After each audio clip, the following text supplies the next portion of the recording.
본문의 말씀도 발람의 예언이 계속해서 진행이 되고 있습니다. 오늘은 세 번째 예언입니다.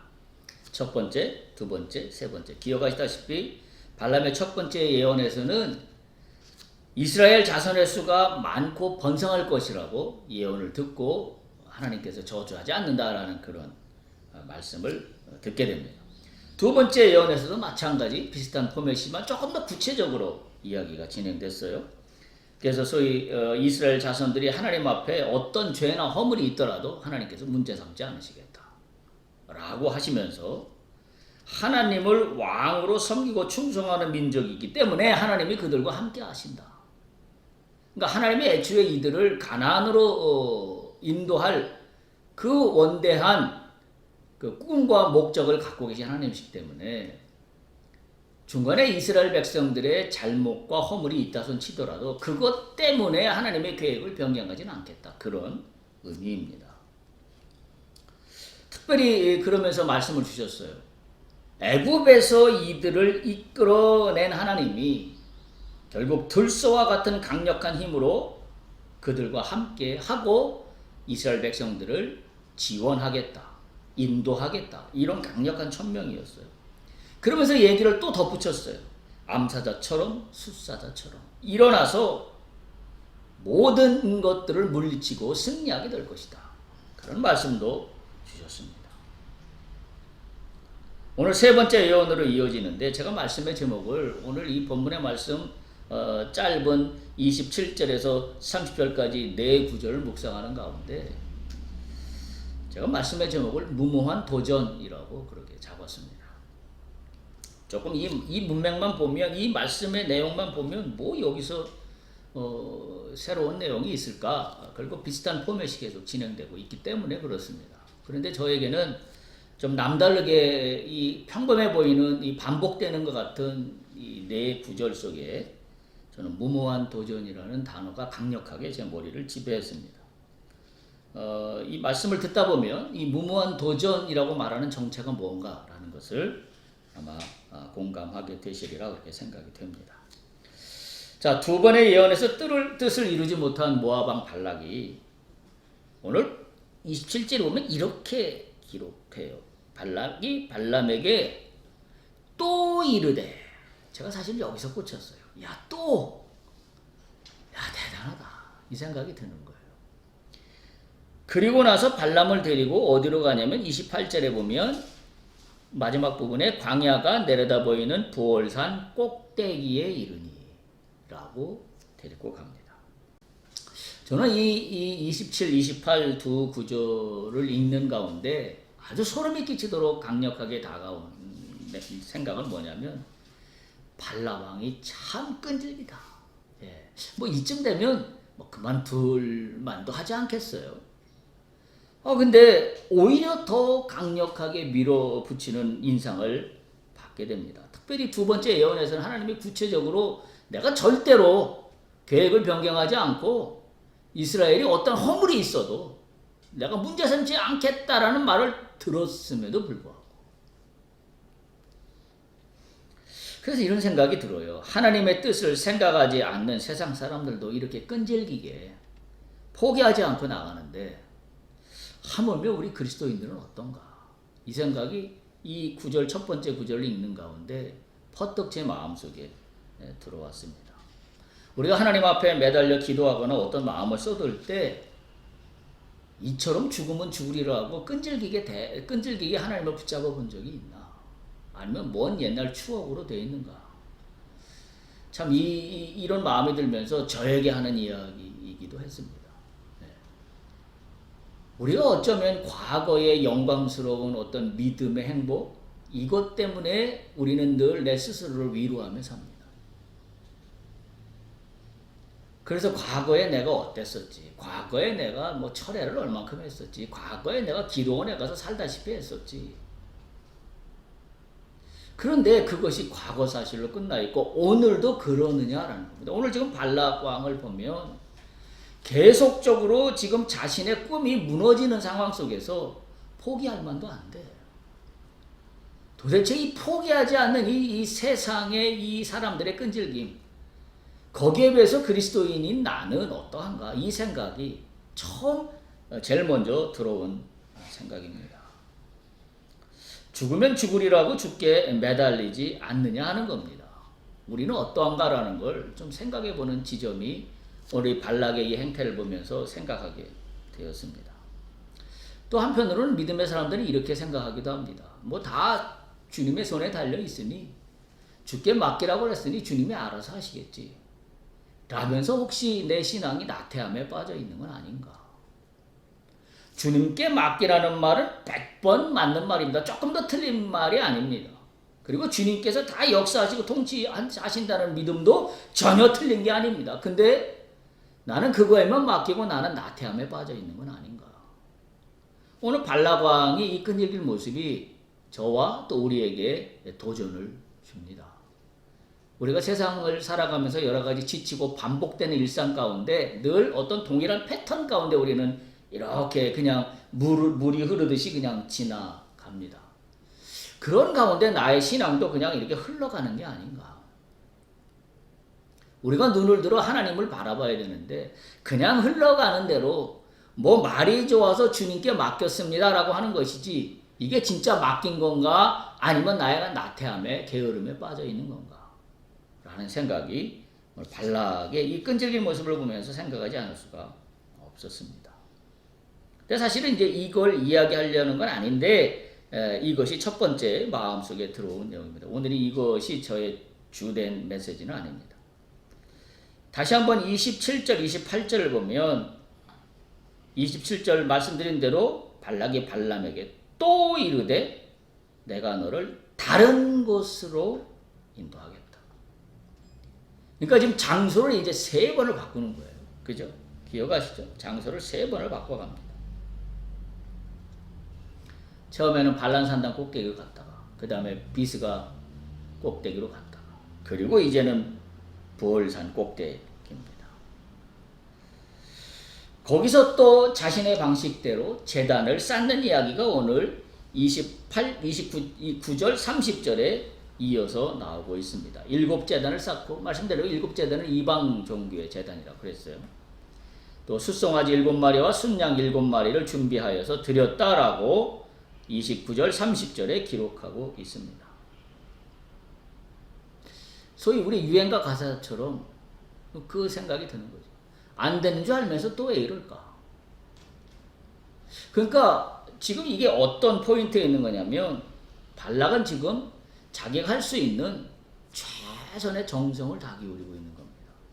첫 번째 제단을 쌓는다는 것은 신을 감동시키기 위한 자기의 정성이고 또 한 가지 발람에게 후한 대접을 포기하지 않고 계속해서 하고 있는 것은 발람이 지금 자기가 원하는 대로 말하지 않는 거에 대해서 내치든지 또는 무슨 불이익을 주든지 아니면 줬던 걸 뺐든지 어떤 행태를 취할 마음도 한데 전혀 그런 기록은 성경에 나타나 있지 않고 여전히 발람을 계속하여 데리고 다니며 여기 보여주고 저기 보여주며 뭔가 정성을 다합니다. 그러니까 자신의 뜻을 이루기 위해서 제단을 쌓는다는 것은 자기가 드리는 어떤 신에 대한 정성을 다 기울이는 거고 또 한 가지는 그 말을 대언해 줄 발람에게도 정성을 포기하지 않고 있는 이 발락의 모습을 보게 됩니다.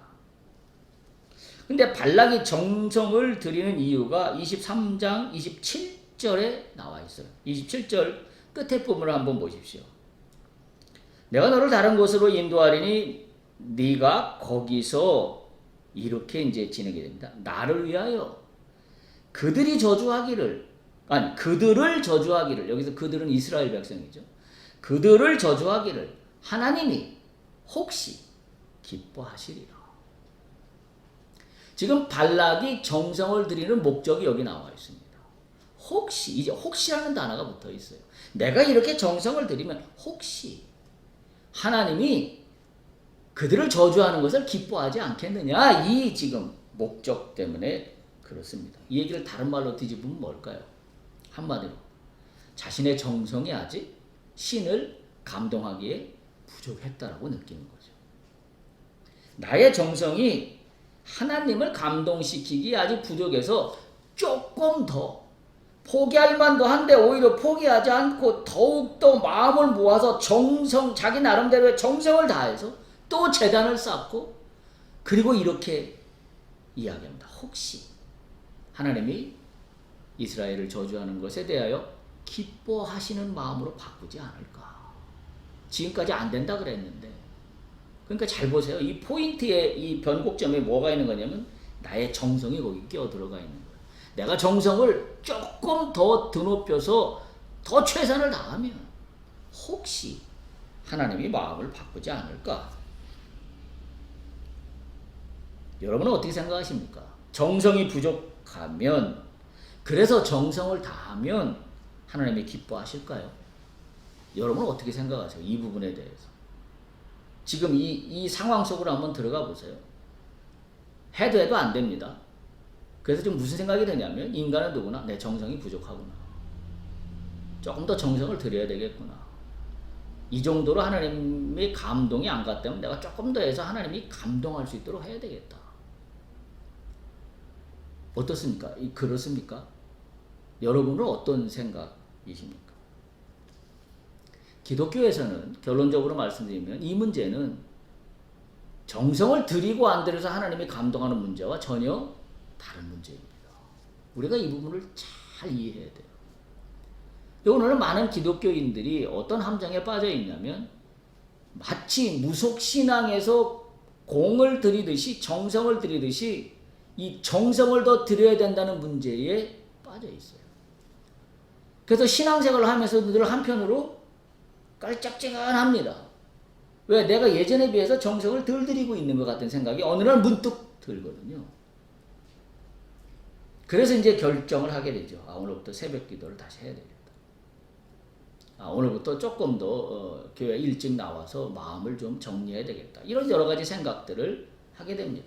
물론 그 생각이 틀리거나 전혀 쓸데없는 생각은 아닙니다. 그러나 그것이 기독교에서 얘기하는 신앙의 본질은 아닙니다.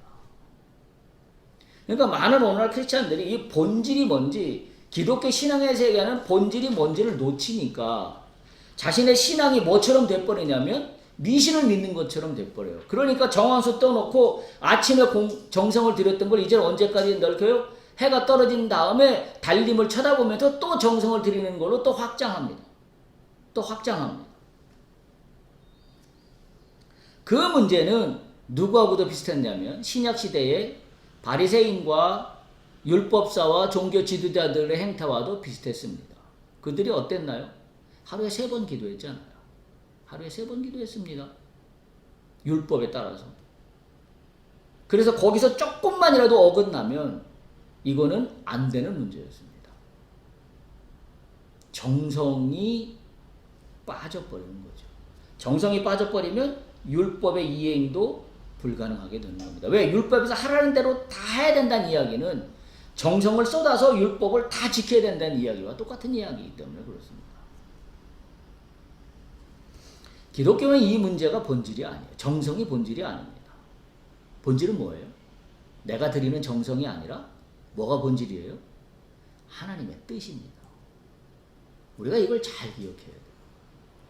내가 드리는 정성이 본질이 아니라 하나님의 뜻이 본질입니다. 내가 하는 기도와 내가 하는 모든 일들이 하나님의 뜻에 합당한가? 이게 본질이지. 내가 하는 기도와 내가 하는 모든 일들이 정성이 부족해서 이루어지지 않는다라고 생각한다면 이건 본질이 아닌 거예요. 그러니까 우리가 기도할 때 우리의 핵심적인 본질은 뭐냐면 내가 이렇게 열심히 기도하는데 내가 새벽 제단을 쌓는데 내가 하루에 2번, 3번 기도하는데 본질은 뭐냐면 이게 정성의 문제의 접근이 아니라 내가 이렇게 기도함으로 말미암아서 하나님의 뜻을 발견할 수 있을까? 하나님의 뜻이 뭔지를 알아 내가 그 뜻에 맞게 나의 목표를 수정해야 된다면 기꺼이 수정할 수 있는 거. 이게 기독교의 본질이에요. 그게 하나님의 뜻이에요. 그걸 발견하려고 애쓰는 거죠.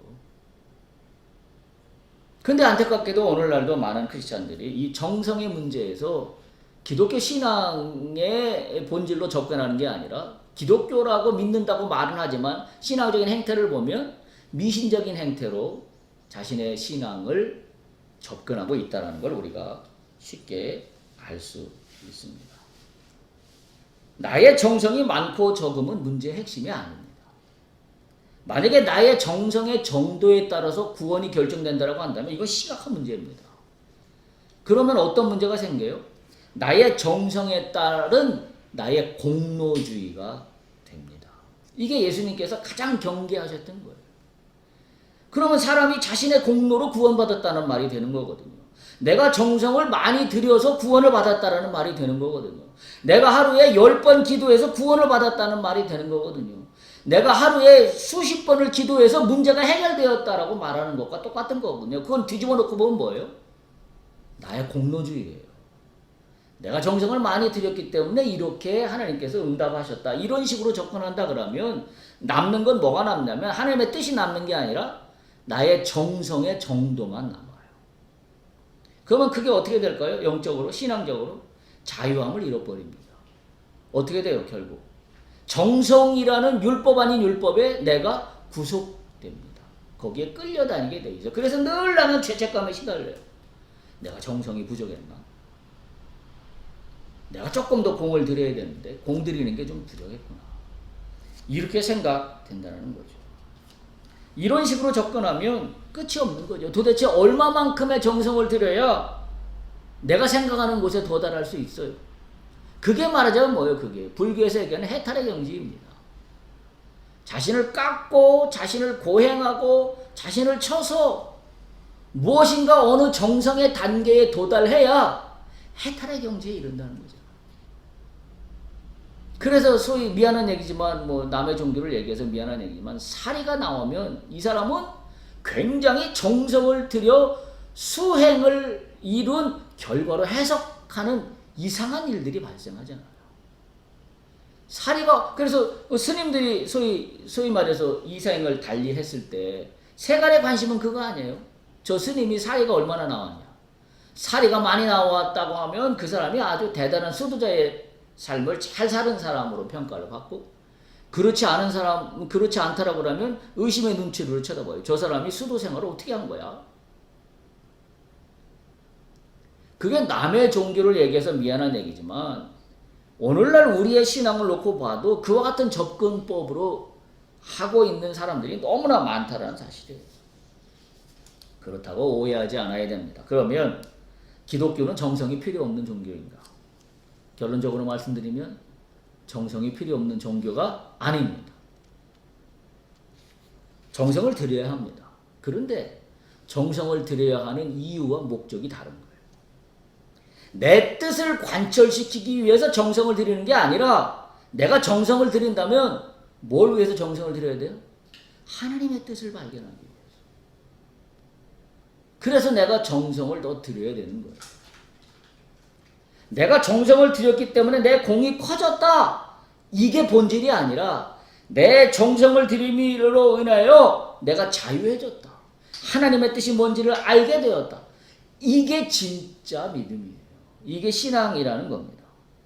따라서 이 정성을 안 들이면 안 들여도 되는 게 아니라 정성을 들이는 이유는 정성을 들여서 뭐가 더 세워지는 거냐면 하나님과 나와의 관계가 세워지는 거예요. 이게 본질이에요. 정성을 들여서 하나님과 나와의 관계가 더욱 긴밀하고 친밀하게 정립되는 거, 이게 우리가 정성을 들이는 이유이자 목적이자 결론이에요. 그럼 어떤 식이 되나요? 하나님의 관계가 바로 세워지고 하나님과 나와의 관계가 깊어지면 깊어질수록 어떤 일이 발생해요? 나의 뜻을 관철하기 위한 목적적 신앙이 아니라 하나님의 뜻에 나의 뜻을 맞추기 위한 내 목적의 변화가 생기기 시작합니다. 이게 하나님과의 관계에서 세워지는 정성 있는 신앙이에요. 우리는 그게 목적이에요. 그게 본질입니다. 근데 세상 사람들은 어때요? 자기의 목적을 이루기 위하여 정성을 다합니다. 오늘 발락이 그런 거예요. 오늘 발락이 7제단을 다시 또 쌓고 2번이나 안 된다고 했는데도 또 정성을 들이는 이유는 뭐예요? 자신의 목적을 이루기 위해서. 자신의 목적이 뭐예요? 이스라엘 백성을 저주하는 거. 자, 다시 얘기하면 기독교에서 정성은 뭐예요? 자신의 목적을 달성하기 위해서 정성을 들이는 게 아니라 하나님의 뜻이 무엇인지를 발견하여 내가 지금 하고 있는 걸 포기하든지 아니면 계획을 수정하든지 아니면 더 믿음으로 강건하게 밀어붙이든지 하기 위해서 정성을 들이는 거예요. 전혀 방향과 수준이 다른 이야기입니다. 오늘 발락은 그렇게 하고 있는 거예요. 자신의 목적을 달성하기 위하여 정성을 다하고 있어요. 그러면서 이렇게 이야기하고 있는 거죠. 혹시 하나님이 무엇을 기뻐할까라고 기대하고 있는 거예요. 내가 무엇을 하면 하나님이 기뻐할까? 그래서 내 목적을 이루게 해주실까? 라고 기대하고 있는 거예요.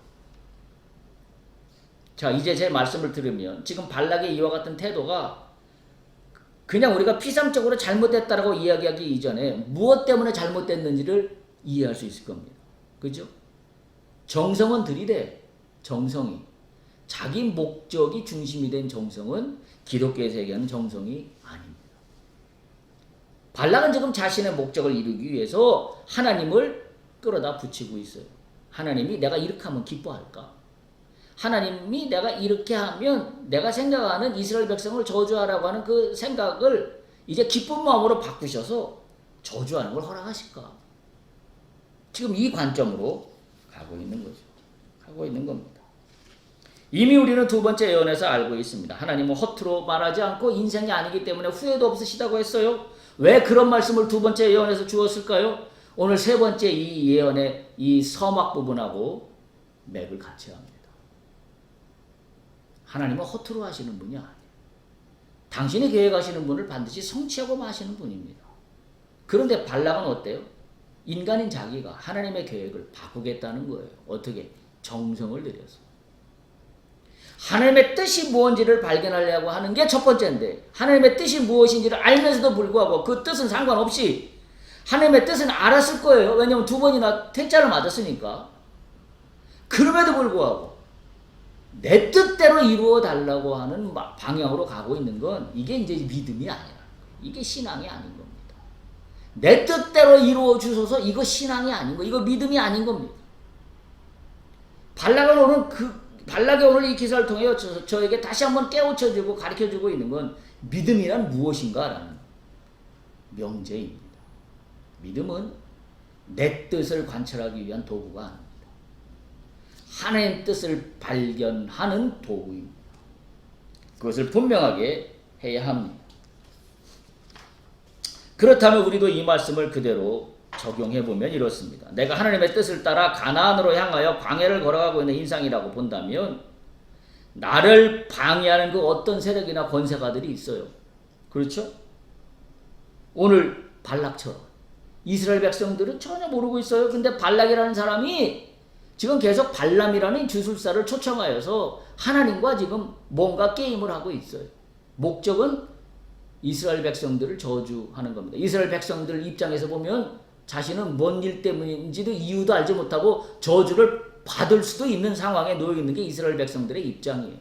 이걸 오늘 내 입장으로 환치해 본다면 나는 그 누군가에 의해서 내가 알지 못하는 그 어떤 일들에 의해서 내가 소위 말해서 광야를 걸어가는 인생이라고 한다면 어떤 방해를 받을 수 있는 일들이 발생할 수 있습니다. 그러나 오늘 이 하나님의 이 도도한 이 엄숙한 이 진리의 말씀으로 비춰보면 나는 방해받지 않습니다. 할렐루야. 내가 하나님의 백성으로 가나안으로 걸어가고 있는 믿음의 사람이라고 한다면 하나님이 나에게 약속하신 말씀을 하나님은 쉽게 포기하지 않으시기 때문에 하나님은 허투루 말씀하시고 인생이 않으시기 때문에 거짓말도 안 하시고 후회도 안 하신다고 분명히 지난 두 번째 예언에서 말씀하셨어요. 축복을 저주로 쉽게 바꾸지 않습니다. 따라서 어떤 사탄의 세력이 나를 쥐어싸고 우겨싸고 방해하는 모습으로 보인다 할지라도 나는 그들에 의해서 넘어가진 않습니다. 오늘 이것을 거꾸로 이 발락과 발람 그리고 이스라엘과의 관계 속에서 우리가 깨닫게 되는 겁니다. 만일 하나님의 뜻이 있다면 일시의 고난은 하나님이 허락하실 수 있어요. 일시의 어려움에는 휩싸일 수 있습니다. 그러나 사탄에 의해서 망하지는 않습니다.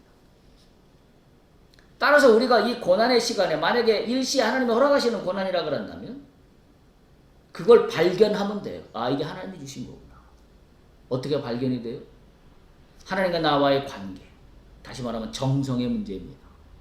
나의 공로주의에 의한 정성이 아니라 하나님 뜻을 발견하기 위해서 내가 정성을 다하면 하나님과의 관계가 바로 세워져서 하나님의 뜻이 무엇인가를 깨닫게 되면 그 깨달음 속에 주어지는 고난의 문제는 더 이상 고난이 아닙니다. 지금 이스라엘은 그런 과정을 겪고 있는 거고 이 기사를 통하여 우리는 그런 것들을 나에게 적용해 볼 수가 있습니다. 그래서 우리가 고난을 당했다나 당할다나 광야 한가운데 있어서 깜깜한 어떤 터널 속에 갇혀 있는 것 같다 할지라도 나에게는 하나님의 소망이 사라진 것이 아니라는 사실. 그걸 우리가 분명히 기억해야 합니다. 이것이 믿음이에요. 정성을 다 들여서 나의 공로주의에 의해서 내가 정성을 더 들이면 이루어지고 덜 들였으니까 안 이루어진다라고 하는 것이 믿음이 아니라 어떤 상황 속에 있더라도 하나님이 나를 선택하셔서 나를 당신의 자녀로 삼아주신 이상 고난이나 역경의 문제는 나에게 닥칠 수 있을지 모르지만 그러나 하나님의 소망 자체가 없어진 것이 아니라는 사실이죠. 그걸 믿고 오늘도 당당히 고난과 역경 앞에 당당히 서 있고 헤쳐나가는 그것이 믿음이라는 이야기입니다. 그래서 믿음이라고 말할 때 가장 중요한 핵심은 내가 믿는 대로 되고 나에게 복이 오고 나에게 전혀 시련이 오지 않고 나에게 좋은 일만 발생하고 이런 것들이 믿음의 핵심이 아니라 진짜 믿음 중에 믿음의 핵심은 하나님과 나와의 관계가 깊어지고 긴밀하게 되는 겁니다. 우리는 그것을 위하여 오늘도 예배를 드리는 거고 그것을 위하여 오늘도 우리가 무릎을 꿇고 주 앞에 기도하는 목적이자 방향이 되는 겁니다. 이게 믿음이에요. 우리가 하나님과의 긴밀한 관계 형성이라는 믿음을 세우지 않는 한 오늘 발락왕과 같은 모습으로 계속 가는 거죠. 계속 자기 목적 달성을 위한 것밖에는 아무것도 생각하지 않습니다. 지금 발락의 모습을 보세요. 자기 목적을 실현하는 것 외에는 아무 생각이 없어요. 하나님 뜻이 뭔지 하나님의 생각이 뭔지도 알아요. 그러나 그건 나에게 중요하지 않아요. 그저 내 목적만 실현하는 게 중요합니다. 발람이 지금 자기가 원하는 대로 말해주지 않아서 아마 발락은 굉장히 속상할 겁니다. 그런데 그건 중요하지 않아요. 왜? 내 목적이 더 중요하기 때문에. 참 이 부분이 안타까운 현실입니다. 자기 목적의 달성밖에는 아무것도 생각하지 않는다. 이게 이제 성경적 진리를 보면 참 안타까운 현실이에요. 우리는 나의 목적도 소중하지만 나의 목적 위에 앞서서 더 우선순위에 상위에 그런 어떤 법이 있다라 그런다면 상위의 그 개념은 뭐죠? 하나님 뜻이에요. 하나님 뜻이 있고 내 뜻이 있습니다. 하나님 뜻이 상위에 있고 나는 그 밑에 있습니다. 내가 할 수 있는 일은 인간은 죄로 말미암아 한계를 가질 수밖에 없기 때문에 나의 뜻을 펼치되 나의 뜻이 하나님 뜻과 일치해야 돼. 그래서 우리는 나의 뜻은 얼마든지 수정되어질 수 있습니다. 그리고 하나님의 뜻에 따라 나의 뜻이 얼마든지 아름답게 변할 수 있습니다. 그게 믿음이에요. 근데 그건 상관이 없고 자, 나의 뜻이 여기 있으니 하나님은 나를 위해서 도와줘야 되는데 내가 정성이 부족하다가 되면 정성을 더 드릴게. 이게 믿음이라고 생각한다면 큰 착각이라는 거죠. 근데 안타깝게도 오늘날 많은 그리스도인들이 믿음을 뭐라고 생각하면서 신앙생활하고 있냐면 나의 하고 싶은 목적만 딱 정해져 있습니다. 상위에 하나님의 뜻이 있음에도 불구하고 이거는 하나님 뜻이고 이건 내 뜻이고 둘 사이에 접점은 존재하지 않습니다. 그저 하나님 뜻이 있다 그러면 하나님 뜻은 나하고 상관없는 뜻이고 내 뜻이 이렇게 정해져 있기 때문에 나의 뜻을 이루기 위하여 하나님이 나를 와서 도와야 되는 겁니다. 그래서 이 도와야 되는 과정에 필요한 것을 믿음이라고 오해하고 있어요. 그건 믿음이 아닙니다. 그렇게 된다면 아까 제가 처음에 말씀드린 것처럼 정성의 문제, 미신적 정성. 내가 공을 더 싸서, 공도를 더 들여서, 정성을 더 들여서 하나님을 감동해야 된다라는 이 죄책감에 빠지게 되는 거죠. 이런 게 참 안타까운 인생 현실이 아닐 수 없습니다. 우리가 인생을 살아가면서 내가 지향하는 목적 밖에는 그 어떤 다른 것도 내 눈에 차지 않는다고 한다면 이것은 하나님의 관계하고는 고사하고 인생 자체가 비참하게 되고 맙니다. 결국 이런 인생은 어떻게 될까요? 남게 되는 것은 자기 욕심을 추구하는 것 밖에는 아무것도 남는 것이 없는 인생이 되고 맙니다. 제가 나이를 먹을수록 우리도 마찬가지입니다만은 만약에 우리가 내 인생을 이 땅에서의 삶을 다 정리하고 천국으로 이동해야 되는, 이사해야 되는, 신분의 변화가 일어나야 되는 그 상황에 왔을 때 내가 나의 인생을 돌이켜볼 때 내가 한평생을 살아오면서 내가 목적으로 하는 것만을 중심에 놓고 그걸 추구한 것밖에는 나는 다른 아무런 목적이 없었네 라고 한다면 참 비참한 이야기입니다. 나는 부족하지만 내 뜻은 이러이러한 게 있었지만 하나님의 뜻이 무엇인가를 발견하려고, 그리고 나의 뜻이 이러이러한 게 있었지만 하나님의 뜻에 나의 뜻을 맞추어 보려고 노력하며 살았네. 만약에 이렇게 고백할 수 있다면 이게 정말 믿음으로 산 인생이지 않겠습니까? 우리가 이런 부분을 다시 한번 좀 생각해 봐야 될 시점인 것 같아요.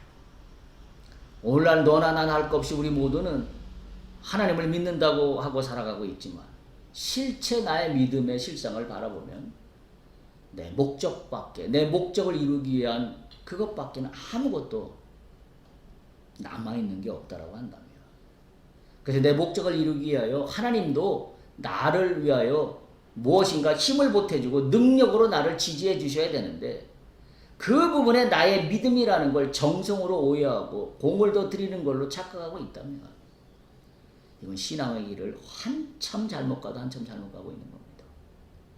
미신이나 다른 종교에서 공로를 더 들여서 정성을 더 들여서 내가 구원의 어떤 반열에 올라갈 수 있다면, 해탈의 경지에 올라갈 수 있다면 이라고 하는 것으로 우리의 신앙이 가지 않아야 합니다.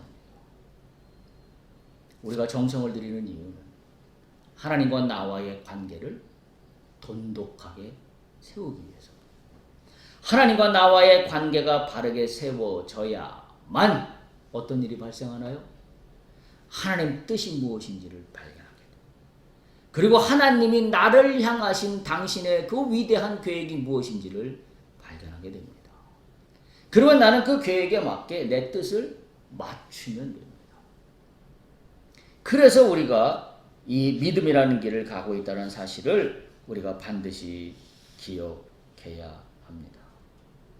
오늘날 주를 믿는다는 많은 크리스찬들이 이 문제에 오류를 범하고 있습니다. 오직 관심사라고는 자신이 추구하는 목적 외에는 아무것도 다른 것이 없는 그와 같은 인생이라 그러면 이건 참으로 안타까운 인생이 아닐 수 없습니다. 오늘 발락을 보면 첫 번째 바알산당 위로 올라갔다 그랬어요. 그래서 이스라엘 진영을 보여줍니다. 근데 그렇게 보여주고 하나님의 뜻이 무엇인가를 듣길 원했지만 자신의 목적과 전혀 상관없는 말을 듣게 됩니다.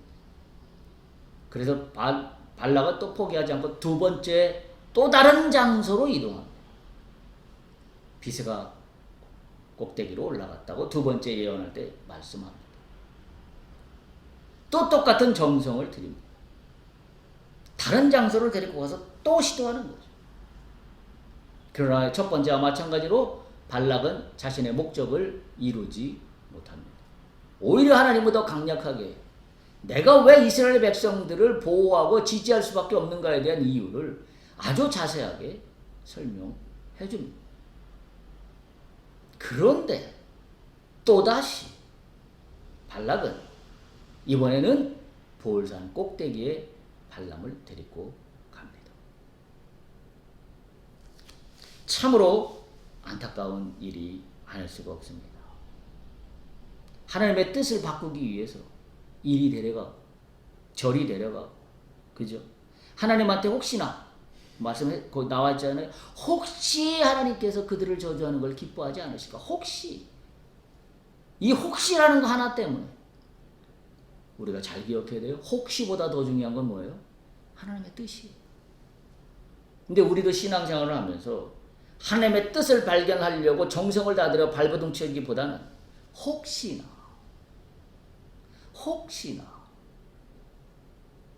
하나님은 우연적으로 이루어진 하나님이 아니시잖아요. 하나님은 계획적이시고 그리고 하나님은 당신의 말씀을 성취하시는 1.1획도 틀림이 없으신 그런 하나님 앞에 내가 접근하는 태도가 혹시 하나님이 마음을 바꾸실까? 아니에요. 혹시 하나님이 마음을 바꾸시는 게 아니라 내가 바꿔야 하나님의 뜻에 나의 뜻을 맞추어야 그게 믿음이에요. 그게 믿음입니다. 오늘 발락이 보여주고 있는 이건 저는 한마디로 그래서 무모한 도전이라고 제가 제목을 붙인 겁니다. 무모합니다. 무모한 도전입니다. 이건 도전해야 될 문제가 아니에요. 하나님 뜻을 알았다 그러면 자복하고 순종하고 무릎을 꿇고 제가 틀렸네요 하고 여기서 일단락을 져야 될 문제입니다. 근데 발락은 혹시나 우리의 신앙이 우리의 믿음이 혹시나 같은 마음으로 접근한다면 그것은 믿음이 아닙니다. 그것을 믿음이라고 이야기할 수 없습니다. 뒤에 나오는 얘기는 다 못했는데요. 다음 주에 이어서 하기로 하고요. 오늘 우리가 한 가지만 기억할 수 있기를 바랍니다. 혹시나 하나님이 마음을 바꾸실까라는 생각을 접어야 합니다. 그거는 왜냐하면 무모한 도전이기 때문입니다. 무모한 도전이라고 말씀드리는 이유는 하나님의 뜻을 발견하는 건 상관없이 나의 목적만을 이루기 위해서 계속 혹시나 해서 여기 데려갔다 저기 데려갔다 또 다른 곳으로 데려가는 이 발락의 모습을 보면서 신앙의 눈으로 프리즘으로 쳐다보면 참 불쌍한 인생이다. 그렇죠? 자신은 최선을 다하여 무엇인가 목적을 이루기 위해서 베스트 초이스를 하고 있다라고 발락 입장에서 생각할 수 있을지 모르지만 쭉 빠져서 제3자의 입장에서 신앙의 입장에서 제3자의 입장에서 객관적으로 쳐다보면 믿음의 눈으로 쳐다보면 참 무모한 도전이다. 쓸데없는 일을 펼치고 있다. 혹시 우리 신앙도 그와 같은 건 아닌지 우리도 쓸데없이 하나님과 이 뭔가 시소게임을 하고 있다고 한다면 혹시나라는 이 한 단어에 사로잡혀서 하나님의 뜻과는 상관없이 나의 목적만을 이루기 위한 인생으로 치닫고 있다면 우리가 오늘 다시 한번 수정할 수 있기를 축복합니다. 그래서 무모한 도전이 아니라 하나님 뜻을 발견하여 하나님과의 관계가 바로 세워져서 하나님 뜻과 내 뜻을 가장 가깝게 일치시키고 맞춰 나갈 때 그래서 내가 믿음의 이름을 내 이름 앞에 한자 지어놓을 수 있을 때 그와 같은 인생이 되기를 간절히 축복합니다.